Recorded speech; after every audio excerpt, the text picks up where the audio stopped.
is Mercury Charlie, or you can just call him Charlie. What makes a traditional car, hot rod, traditional? Well, that's usually when you've done it in a way that you don't follow today's trends. Trends to me, in a way, get to be like Beanie Babies, you know? And I say, if you follow a trend, well, how many Beanie Babies do you have? Now, there's some trends you can follow, you know, they're cool, but you got to stay within the genre, per se, of the 50s or the time period around the car was done. To me, it's like opening the hood on an old car and open the hood and you look under and it looks like the brand new motor out of a Mustang. Well, it doesn't fit.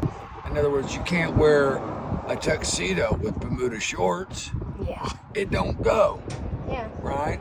Sometimes you can look at things microscopically, or like under the lens of a camera, per se, and say, if you look at something like this, and you look through this hole, and you look at this, and you go, what time period am I looking at? Right?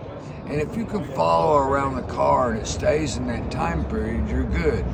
But if you go around and all of a sudden it jumps into the 80s, there's another one. You can look at the trends in the past and say, I know when that car was built by looking at it. And go, that car was built in the 80s. You know what I mean? You can look at them because they built them under this silly trend.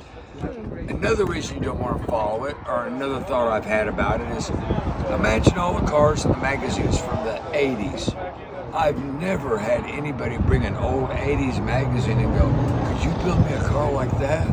When they were using pastel colors, I think they don't do it, you know? But there's a lot of people that are really talented in working on cars. A lot of people.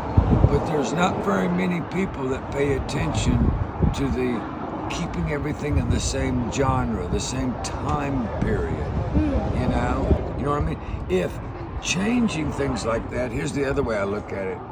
If something off of a brand new Corvette, the motor would work in a 1955 Chevrolet, then could I take the white wall tires and hubcaps and put it on a brand new Corvette? No.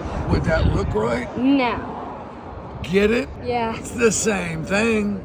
Yeah. If you can't take 55 Chevrolet white wall tires and a hubcap and put it on a brand new Corvette and go, that looks good, it's just as wrong as putting the Corvette motor in the 55 Chevrolet. Yeah, one time I saw this motor from a new Corvette in a 57 truck. Oh. Yuck.